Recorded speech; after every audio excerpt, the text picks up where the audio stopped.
buhay o kabiguan, ng ligaya o lungkot.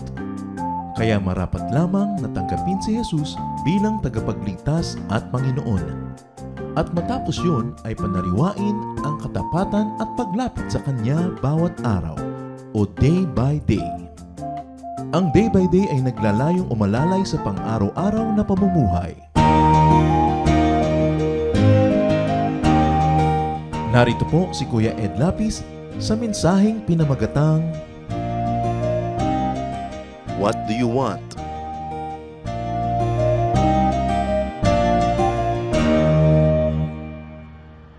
Mark 10:51. Jesus asked, "What do you want me to do for you?" Ang pag-aaral natin, pinamagatan natin, what do you want?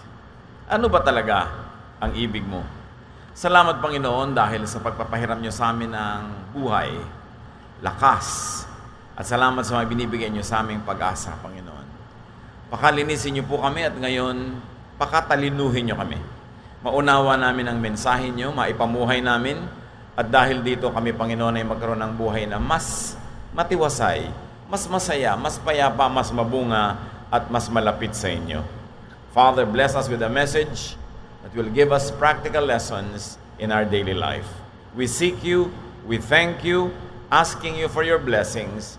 In the name of Jesus, your Son, our Lord and Savior. Amen. Mark 10:46-52. Jesus and his disciples went to Jericho. As they were leaving, they were followed by a large crowd. A blind beggar by the name of Bartimaeus was sitting beside the road. When he heard that it was Jesus from Nazareth, he shouted, "Jesus, Son of David, have pity on me." Many people told the man to stop, but he shouted even louder, "Son of David, have pity on me." Jesus stopped and said, "Call him over." They called out to the blind man and said, "Don't be afraid. Come on, he is calling for you." The man threw off his coat as he jumped up and ran to Jesus. Jesus asked, "What do you want me to do for you?" The blind man answered, "Master, I want to see." Jesus told him, "You may go. Your eyes are healed because of your faith." Right away the man could see, and he went down the road with Jesus. One of the very familiar stories of the Lord's kindness and miraculous dealings with people. So itong taong ito, mayroong pangangailangan, Bartimaeus or son of Timaeus, he needed a miracle. Siya ay bulag, maaaring hindi siya completely bulag dahil nakatakbo siya palapit kay Jesus. Maaaring may naaaninag pa siya kahit man lamang liwanag.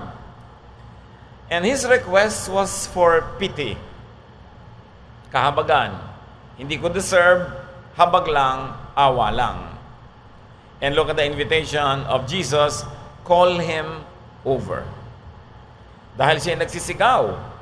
Nung nalaman niya na si Jesus yung dumaraan, ay nagpapansin siya talaga. Sumigaw siya at sinabi niya, "Maawa ka sa akin," at ipinatawag naman siya. And the response of Bartimaeus to the invitation of Jesus was that he ran and threw off his coat. Maaring ang coat na ito ay sagabal para siya makakilos ng mabuti, o maaring ang kanyang pagiging pamamalimos ay hindi sa pera. Maaring ang coat na ito was a coat of distinction, a sign and a symbol of his social rank, which could be higher than the usual beggars. Dalawang klase ang mga namamalimos noong unang panahon. One, yung nakaupo sa gilid ng mga dadaanan dahil namamalimos ng pera o pagkain.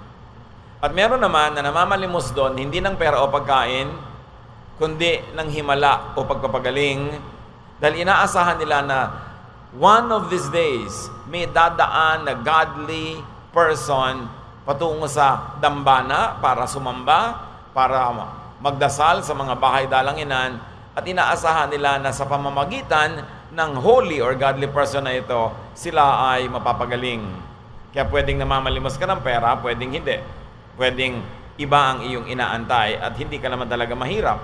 And why he threw off his coat, it probably was a very distinct one, at tinanggal niya yung social rank niya sa paglapit niya kay Jesus. It is a very, very probable reading of what he did. At tinanong siya ni Jesus, "What do you want me to do for you?" In other words, sabi ni Jesus, "What do you want?" Sabi niya, "I want to see." And of course, it was granted, and the reaction of Bartimaeus was that he went down the road with Jesus. Siya yun, matagal nang nangyari, maraming lesson para sa atin, pero tingnan naman natin ngayon ating mga sarili. Dalhin natin sa ating buhay ang kwento, at ang tanong ay, what do you want?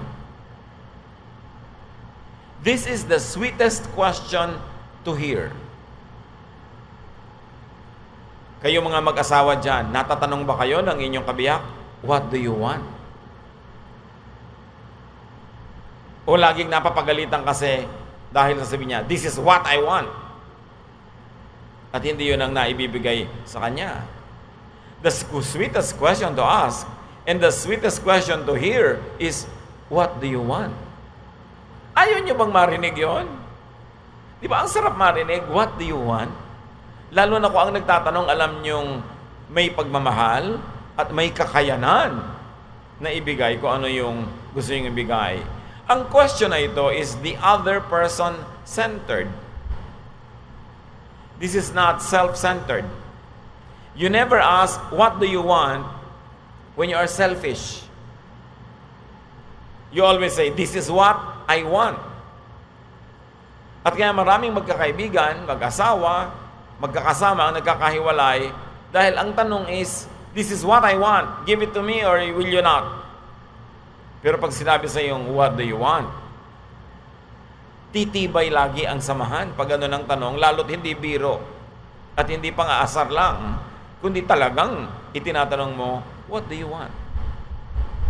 Philippians 2:3, do nothing out of selfish ambition or vain conceit.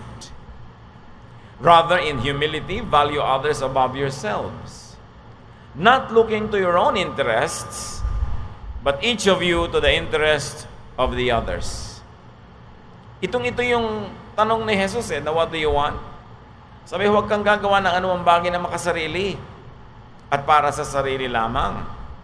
Magpakumbaba at pahalagahan ng kapwa ng higit sa iyong sarili. Hindi yung sarili mo lamang kapakanan ng iyong inaatupag, kundi yung kapakanan ng iyong kapwa. Si Jesus, sabi niya, what do you want? Bihira niyang itanong ng mga churches ngayon sa mga uma-attend. Lagi na lang is, what the church wants. What the church wants from you. What you should give. Pero, yung what do you want? Kailangan mo ba ng kapahingahan? Kailangan mo ba ng pagtanggap, ng pagmamahal, pagpapatawad? Kailangan mo ba ng belongingness? Yung pa rin ang itatanong ni Jesus kung si Jesus ay nakasentro sa buhay ng isang kongregasyon. So mga kapatid, ito ang ating i-perfect na tanong. Dalasan ang pagtatanong, what do you want? And ask through verbal language and body language. Madali yung verbal language, what do you want? Pero yung body language, pag may parang sasabihin yung kapwa, tumitigil ka ba sa ginagawa mo at tinitingnan mo siya eye to eye? Inaabangan mo kung anong sasabihin niya para maintindihan mo at kung kaya mong ibigay mo. Yung ganung attention, sinasabi din nun, what do you want? Yung kinakausap ka na, text ka pa ng text, na hindi ka man lamang magtaas ng paningin para makita yung nakikipag-usap sa'yo, hindi mo tinatanong yung what do you want? Ang sinasabi mo, what I want is for you to leave me alone. Huwag mo akong abalahin. But to say, what do you want through body language? Yung may ginagawa ka, ititigil mo talaga. Na hindi mo kang minamadali mo siya. That is the example of Jesus. Mga kapatid, kung meron kayong asawa, partner, ask your spouse or your partner, what do you want? Kung may kasama kayo ngayon na kabiyak at katabi nyo, tanungin nyo nga with feelings, what do you want? Diyan palang kinikilig na kayo, sumasarap na ang samahan. Hindi na natuloy yung paghihiwalay. Tinanong ka pa lang ng what do you want? No? Ephesians 5:25, a husband should love his wife as much as Christ loved the church and gave his life for it. So dapat ang pinakamadalas na tanong ng asawa meron bang kape? Ano ang ulam? No. What do you want? Yun ang loving question. At yun din naman ang loving question ng wife. What do you want? Anong ulam ang gusto mo? Hindi yung, bakit? Nag-entrega ka na ba? Namimili ka pa ng ulam? No? Ay, malapit na maghiwalay pagka ganun ang tono ng usapan. Nasa usapan yan Walang mag-asawa o magkaibigan o magkamag-anak na naghihiwalay sa isang pagkakamali. Usually, 3 hanggang 5 pagkakamali bago dumating sa hiwalayan. Tulad ng anumang disaster sa buhay, bihira o imposibleng magkaroon ng disaster dahil sa isang pagkakamali.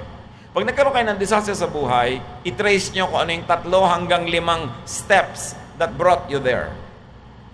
Pati tagumpay, pati kabiguan, pati pagkalugi sa negosyo, 3 to 5 correct steps or wrong steps before you get there. Pero itong magtatanong ka ng, what do you want? Kaya niyang burahin ang napakaraming wrong things that happened in the past pag itinanong from the heart with a willingness to please the other person. Kaya ang asawa daw na lalaki, lalong-lalo na, dapat mapagmahal, mapagtanong ng ganito. Hindi yung laging gusto lang niya ang nasusunod, kundi what do you want? 1 Corinthians 7:3, the husband should fulfill his marital duty to his wife, and likewise the wife to her husband. Laging ganon. Pagka magkatabi na kayo, what do you want? Hindi yung masakit ang ulo ko. Pagod ako. Sabi, what do you want? 1 Corinthians 7:3-5 from the Contemporary English Version is more explicit. And this is for couples. Husbands and wives should be fair with each other about having sex. A wife belongs to her husband instead of to herself. And a husband belongs to his wife instead of to himself. So don't refuse sex to each other unless you agree not to have sex for a little while in order to spend time in prayer. Then Satan won't be able to tempt you because of your lack of self-control. You see how the Bible is thorough about instructions on how to have a good and a godly life. And even among couples, may ganyang mga pahayag na tungkulin mo na ibigay sa iyong partner kung anong gusto niya, hindi yung kung ano lang ang gusto mo. It's part of marital duties, lalong-lalo nung mga talagang nagpasya na magiging mag-asawa sila at wala namang pumilit sa kanila. Pero once na kayo mag-asawa na, you have a duty to each other. You always ask each other, what do you want? Practice nga kayo. Sige nga kahit walang kausap. 1, 2, 3. Magtanong. O kaya makiramdam. Siyempre pagka ang asawa dadabog-dabog, hindi na nakukuha what she wants. Yung sinihingan mo ng kape, ibibigay sa'yo ang lamig. May reklamo yun na di masabi. Diba? Yung nagdadabog-dabog maglapag ng pagkain, dumating ka na, hindi ka pa pinapansin, may unhappiness yun. Dapat sabihin mo agad, wife, what do you want?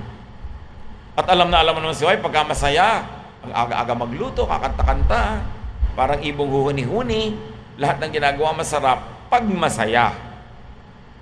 Kaya dapat pinapasaya mo partner mo Kasi pag malungkot siya, madadamay ka na rin, palulungkotin ka na rin niya, and both of you will be miserable. Now, you don't ask that only to your partner. Ask your child, what do you want?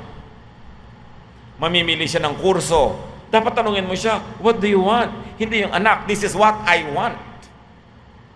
This is what your father wants. Dapat tanungin mo yung bata, what do you want? Buhay mo yan Darating ang araw, tatanda kami, if nature would take its course, mauna kaming mamamatay sa'yo, mag-iisa ka na sa buhay. Dapat yung course mo, yung gusto mo. Because you are the one who has to live with it. So what do you want? Children, ask your parents, what do you want? Hindi laging hingi ka lang ng hingi ng what you want. At isang gustong-gusto ng parents, pagka kumakain kayo, magkakasama kayo, tigilan ang kate-text. May, Mommy, Daddy, what do you want? Stop texting. We're eating. We are together. Let's be together. Talk to me. Diba? Text ka ng text na nandun sa Antarctica, eto ako, hindi mo ko pansinin. Pagka hindi mo inilapag yung cellphone na yan sa mesa, habang may kasama ka, o may meeting kayo, o kumakain kayo, pag hindi mo nilapag dyan, sinasabi mo doon sa kasama mo, what do you want? Pero pag text ka ng text, tawag ka ng tawag, nandun siya, ang sinasabi mo, I don't care what you want. It's not you that I want. Ang gusto ko, itong kausap ko sa cellphone. Ask that question through your verbal language or through your body language. Ask your brother or sister or friend the same question. Your co-worker, your neighbor, your fellow man. Remember, sabi sa Bible, love your neighbor as you love yourself. Dapat, what do you want? It is the best loved question, and because of it, it also gives the best loved inquirer, the one who asks that question. Maraming tao nagkakatamaran, nawawalan ng gana sa isa't isa because they fail to ask this, either through words or through deeds. Now, how do you get asked? Paano naman ipupwesto ang sarili mo para matanong ka ng what do you want? Like Bartimaeus, call out, magparamdam. Tumawag siya kay Jesus. Hindi niya inintay na mahulaan ni Jesus kung anong pangangailangan niya. Kailangan magsabi kayo. Magparamdam, magpahalata kung ano talaga ang gusto nyo. Lalo sa mag-asawa, hindi yung kinikimkim mo lang kung ano yung frustration mo. Sabihin mo dapat. Kasi kayo ang mag-asawa. And do not be impeded by obstacles. Si Bartimaeus, una, pinigil ng mga tao. Tumigil ka, huwag ka maingay, hindi ka papansinin yan, quiet. Pero lalo niya nilakasan. So huwag ka magpapigil sa anumang pipigil sa'yo para magparamdam, para maipaalam mo doon sa taong makapagbibigay sa'yo ng kailangan mo, yung kailangan mo. Kailangan magparamdam. And like Bartimaeus, throw off that coat, whatever that coat is in your life. Kung ano man yung nagiging sagabal para ka makipag-communicate, para ka lumapit, alisin mo yun. Lalo sa asawa, magulang, anak, kapatid, kaibigan, kamanggagawa. Mahalagang tao yan sa buhay natin kesa sa coat, kesa sa rank, kesa sa pride, kesa sa pagiging mahiyain. Ano man yun na magiging hadlang, throw it off and run to the one who will be able to give you what you want. Run like Bartimaeus. Tinawag ka na nga, lumapit ka na ng mabilis. Agad-agad na. Huwag ka na magpatumpik-tumpik, huwag ka na mag-inarte, huwag ka na magpakipot dyan. Tinawag ka na sabihin mo na.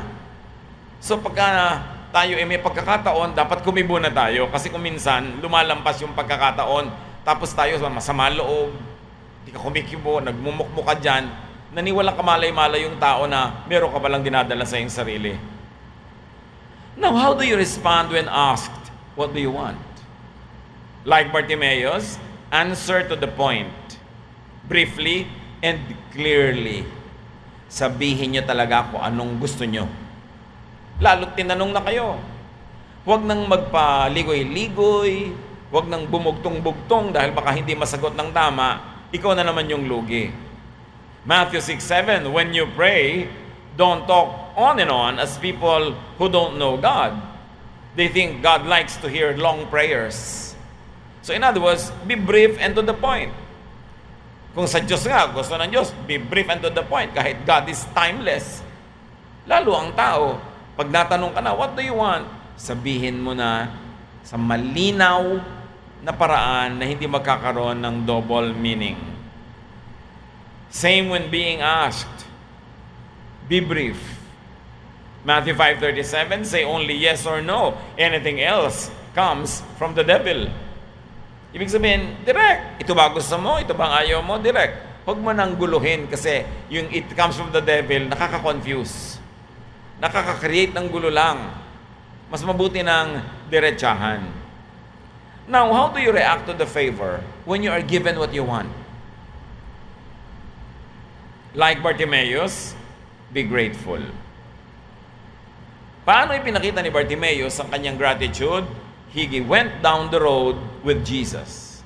Nakiisa siya, sumama siya, ibinigay na yung gusto niya, siya naman ang sumunod ngayon. Ganon talaga, give and take.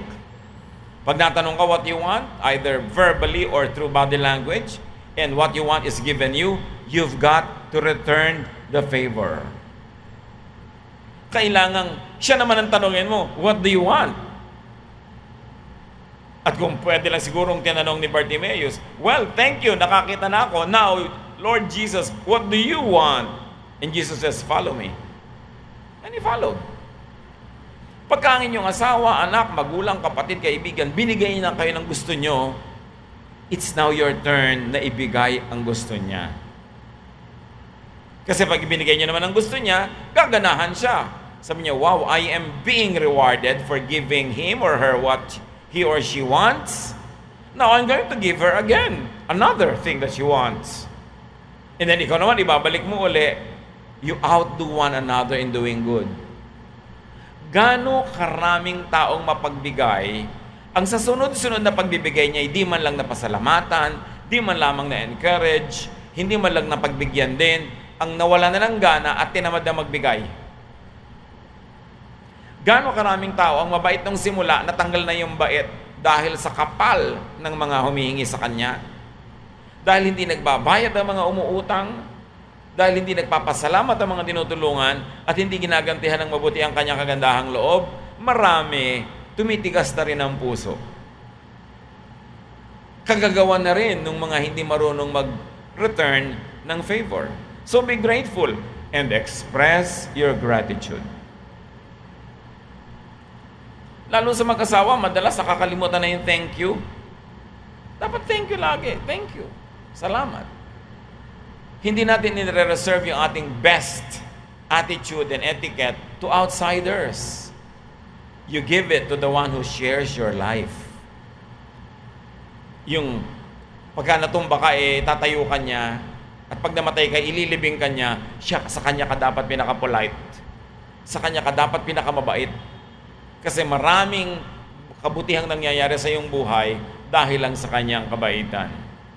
Reward the one who asks you, what do you want? Hindi naman kung natanong kayo, laging kayo na lang umaasang tatanungin. Therefore, you punish the person who gives you what you want. Dahil mahirap yatang magbigay to people what they want. And when you do not give them in return, and you keep asking and asking, you're punishing them for doing something good to you. And when you keep on punishing for doing good, they will stop doing good. They might even begin doing something bad. So return kindness for kindness. Mahalaga yun. And ask people, what do you want? Romans 12:10, honor others more than you do yourself. Especially if the other is your significant other, your partner in life. Romans 12:16, live in harmony with one another. Do not be conceited. So, huwag mo laging asahan na ikaw masusunod, yung gusto mo ang maibibigay. Kailangan nag-uulahan kayo at nagpapaligsahan sa pagiging mabait. Be other person centered. The only way to keep people around you is by focusing your love and attention on them, not on yourself. In the experience of love, you keep only that which you give away, and you lose what you foolishly and selfishly keep for yourself. Luke 6:31, treat others as you want to be treated. You want to be asked, what do you want? Then be the first to ask it. Show them the way. Give them the good example. Meanwhile, brothers and sisters, each of us, we should earn the privilege to be asked, what do you want? Hindi automatic na may karapatan kang matanong. Earn it. By doing good, by planting good seeds, by loving people, by even sacrificing for people, especially those who matter earn the privilege to be asked. And you do that by being the first to ask, either through words or through your actions. Matthew 20, 26 to 28, whoever wants to become great among you must be your servant. And whoever wants to be first must be your slave, just as the Son of Man did not come to be served, but to serve. The example of Jesus was, he was always the one to ask, what do you want? And this is the example that he left for us to follow. Tayo ang maunang gumawa nito. Tayo ang maunang magtanong. Tayo ang maunang magbigay. At sabi niya, plant and you will harvest. What you plant, you harvest. Be good at asking others, what do you want? And people will never be lost. People will be there by your side, loving you back, especially if they listen to the Spirit of God. Dear God, teach us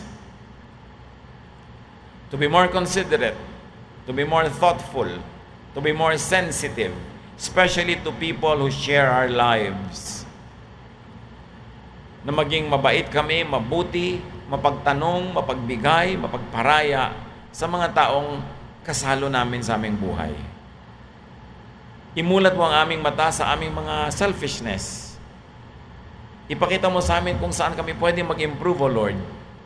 Lalong-lalo sa pakikitungo sa mga kasama sa bahay, mga kamag-anak, family, friends, churchmates. Teach us, Lord, how to be like your Son, Jesus, who asks, what do you want?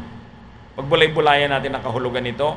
And I want to challenge you, kung sino ang closest sa inyong buhay, spouse, parent, child, brother, sister, friend, review nyo sarili nyo kung nagtatanong kayo ng what do you want, either with words or through your deeds. And make a solemn resolve to be better, to be more like Jesus. And that is the assurance that more love will come your way, that peace and harmony will rule your lives. Dear Lord, as we stay silent for a while, allow us to hear your voice. Teach us to apply this in our daily lives.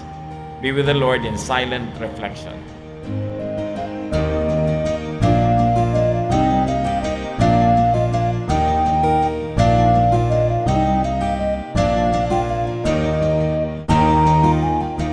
Ang katatapos pong mensahe ni Kuya Ed Lapis ay pinamagatang, What do you want?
Napakarami pong kayamanan ng ating bayan at kuminsan hindi naman karapat-dapat na magkaroon tayo ng napakaliit na pagtingin sa ating sarili.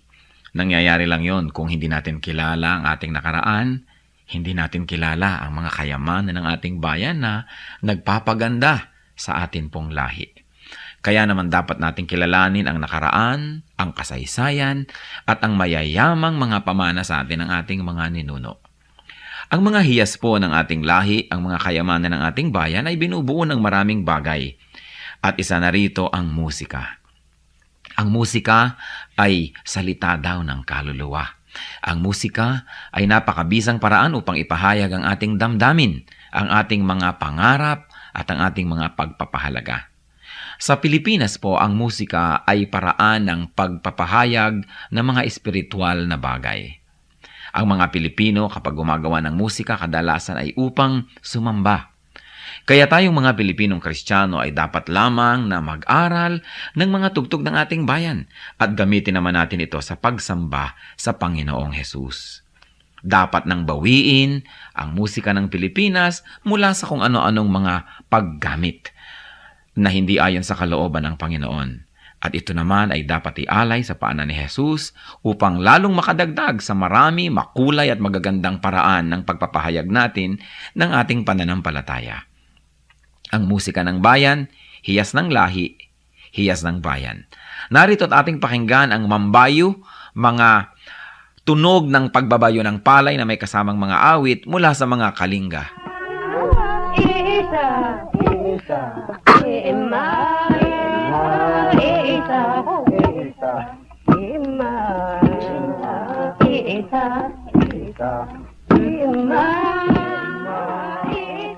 Ang mambabayo ay isang karaniwang gawain ng mga kalinga at ito ay pagbabayo ng palay. Gayunpaman, ito isinasagawa sa sari-saring estilo at pamamaraan ayon sa idinaraos na okasyon, halimbawa ay kasal o kaya ay may mga kinalaman na seremonya sa mga patay o mga libing. Ang mambayo ay sinasaliwan ng awit tulad ng naririnig natin.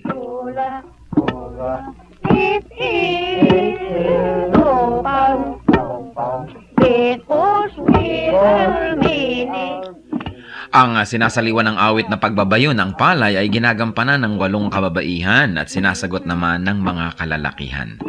Paulit-paulit at mauulit na maririnig ang ritmikal na pag-awit ng mga salitang ima, isa o insa.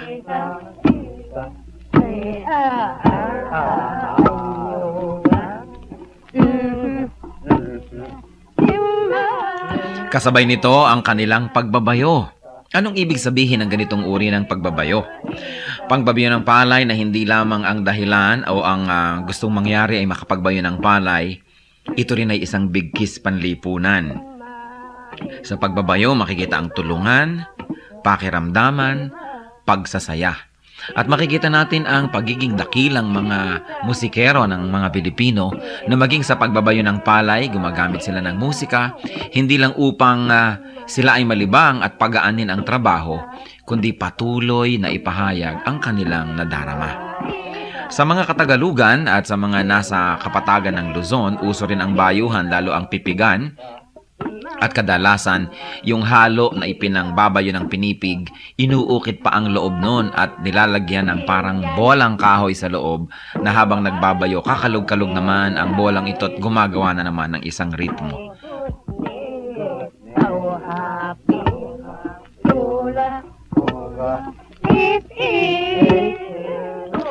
Yan po ang mambayo, ang pagbabayo ng palay na may saliw ng mga awitan ng mga kalinga.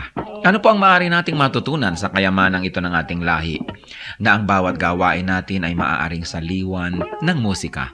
Lalong-lalo naman ang pagsamba natin sa Panginoon, ang ating mga paglilingkod, na sa paglalagay natin at paglalapat ng musika, hindi lang gumagaan ang ating trabaho, kundi na ipapahayag din natin ang ating damdamin. Musika ng bayan, kayamanan ng ating lahi, hiyas na dapat makilala at ingatan.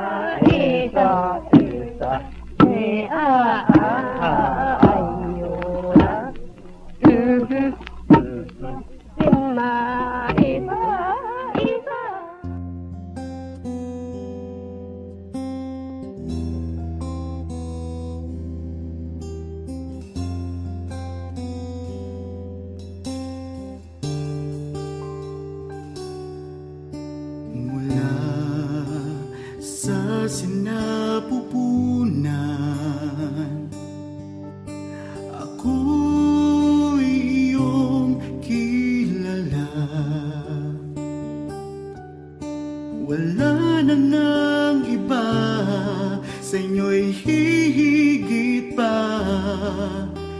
Panginoon, tapat, dakila ka. Kayo lang ang pupurihin at siyang tatanghalin, pagkat kay buti-buti niyo sa akin. Ang pag-ibig na sadyang kay ganda, mga pangako niyo'y gabay sa aking daan. Walang makapapantay sa anak ninyong alay.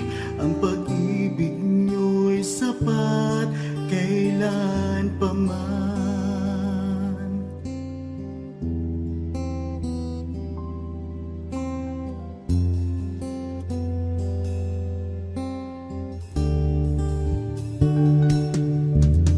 Tinawag niyo akong kaibigan,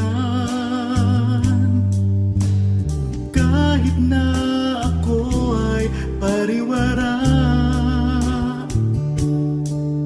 Sagat sa labis ang inyong pagmamahal, sa tupang sa kawan na nawala. Kung aking bibilangin bawat butil ng buhangin, ang habag niyo'y ganon karami rin. Ang pag-ibig niya sadyang kay ganda, mga pangako niyo'y gabay sa aking daan. Walang makapapantay sa anak na inyong alay. Ang pag-ibig niyo'y sapat kailan pa man. Paano ba masusukat taas, lalim, layo't lawak ng pag-ibig niyong sadyang walang hanggan, walang hanggan. Ang pag-ibig na sadyang kay ganda, mga pangako niyo'y gabay sa aking daan. Walang makapapantay sa anak na inyong alay. Ang pag-ibig niyo'y sapat kailan pa man. Ang pag-ibig niyo'y sapat kailan pa man. Ang pag-ibig niyo'y sapat kailanman.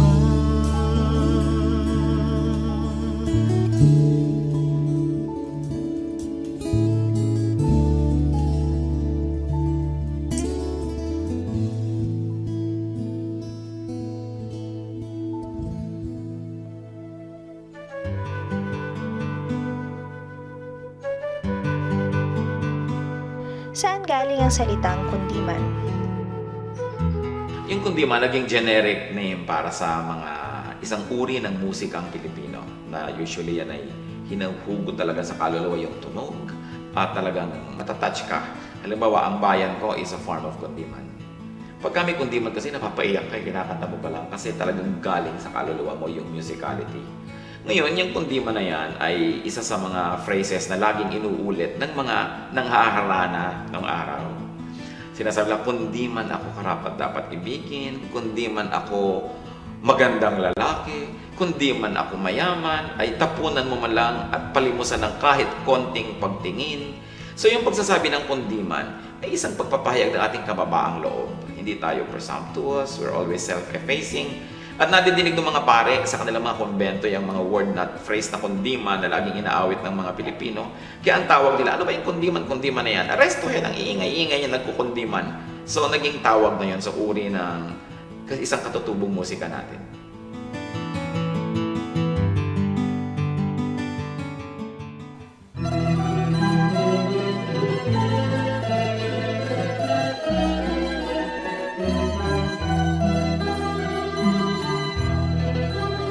O Diyos, kayo'y aming pupurihin.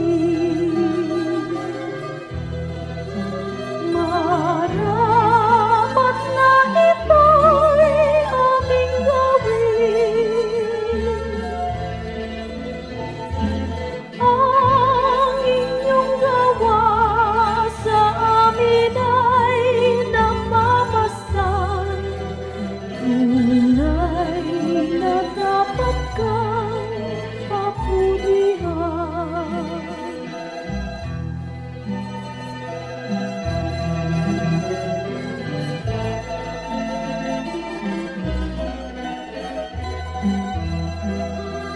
O Diyos, kayo'y aming sinasamba. Tunay na Diyos kayo't walang iba. Ang inyong likha ngayon'y nangangayo pa pa. Ay buhay mo, O Diyos, kay dakila.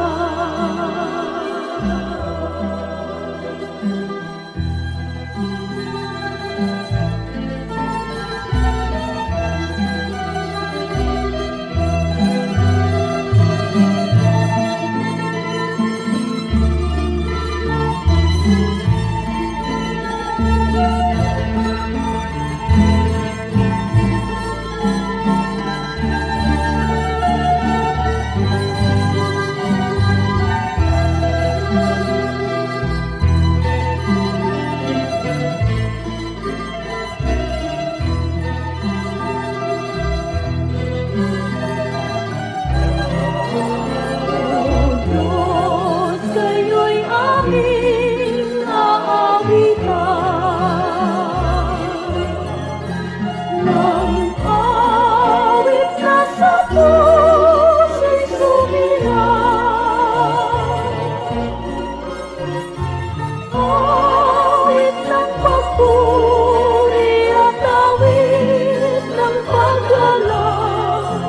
Sa inyo ay amin ang nilalaan. Sa inyo ay amin ang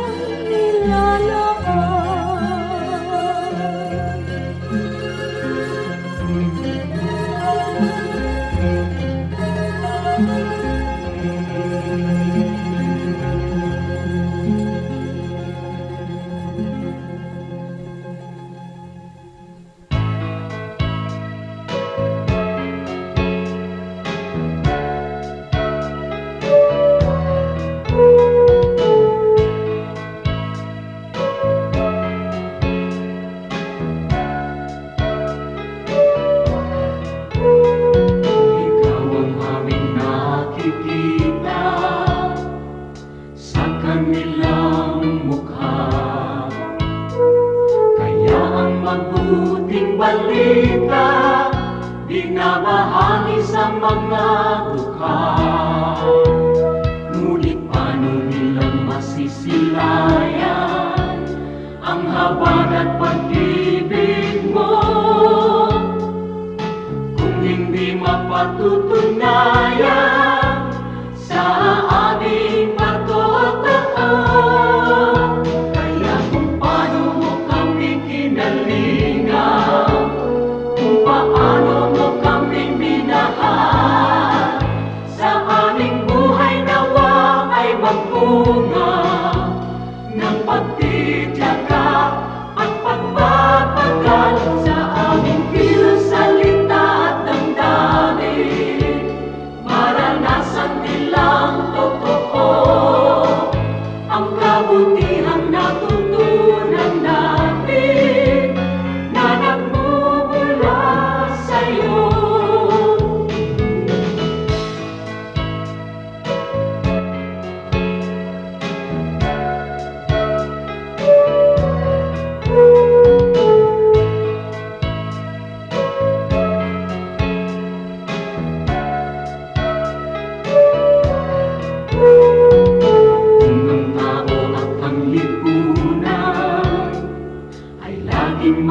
sarili. Sa'yo ang bagong panuntunan, ang maglingkod at magsilbi. Ang aming pananampalataya, patuloy mong palaguin. At sa iyong dakilang biyaya, di ka namin bibiguin. Kaya kung paano mo kami kinalingan, kung paano mo kami minahal, sa aming buhay nawa ay magbunga ng pagtitiyaga at pagbabagal sa aming kilos, salita at damdamin. Maranasan nilang totoo ang kabutihang natutunan namin na nagmumula sa'yo. Ang kabutihang natutunan namin na nagmumula sa'yo.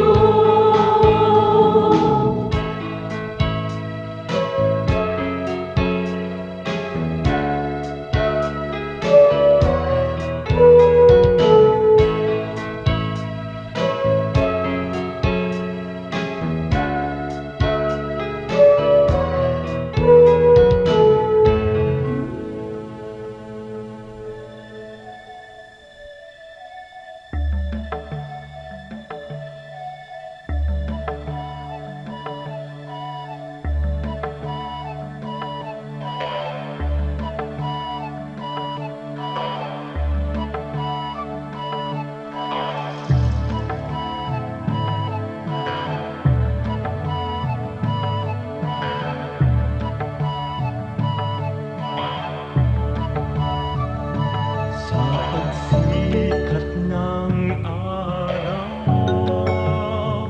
hanggang sa paglubog nito, ngalan ni Jesus papupurihan.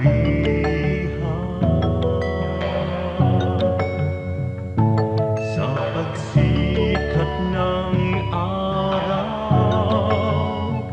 hanggang sa paglubog nito, ngalan ni Jesus papupurihan.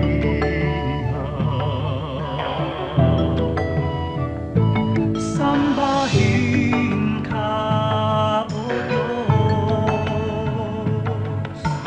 Daikon ka, Jesus. Daydayawan ka,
sa inyong pagmamahal. Lumalandas, humahawan, tumatanglaw sa aking daan, nangunguna, gumagabay sa aking bala ng kapwa. Sa pagdatal niyong gabi na malamig at mainam, akin namang nalalasan ang inyong kapayapaan. Patinimnim ng bituin at liwanag niyong buwan, ay banayad kaya dulot ay madlang kapahingahan. Sa gabi man o sa araw, sa dilim man o liwanag, kayo ay aking kapiling sa lahat ng kalagayan. Ako'y hindi natitiis, ako'y hindi iniiwan, kaya lubos na papuri ang sa inyo'y aking alay.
Ang patawad ko kaya'y ilalaan.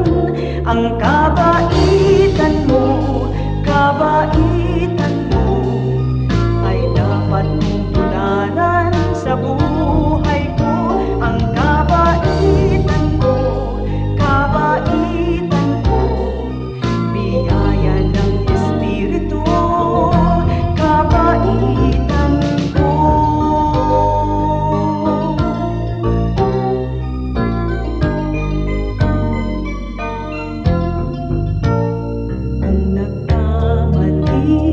Nagkasala man, ang patawad mo'y laging nakalaan. Kung ang kapwa ko sa akin nagkasala man, ang patawad ko kaya'y ilalaan. Ang kabaitan mo ay dapat mong tularan sa buhay ko. Ang kabaitan ko, biyaya ng Espiritu, kabaitan ko.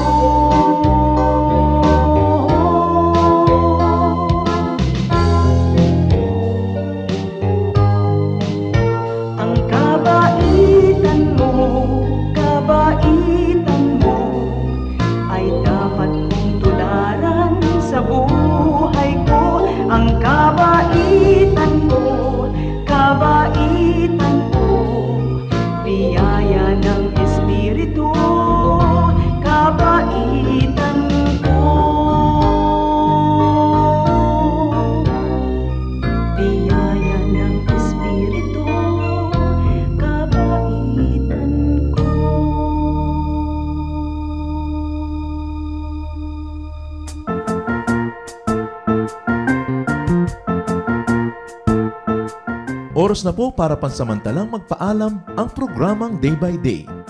Tayo po'y magsama-sama tuwing ika-6 hanggang ika-7 ng umaga, araw-araw. Magandang umaga po at mabuhay ang Panginoong Hesus!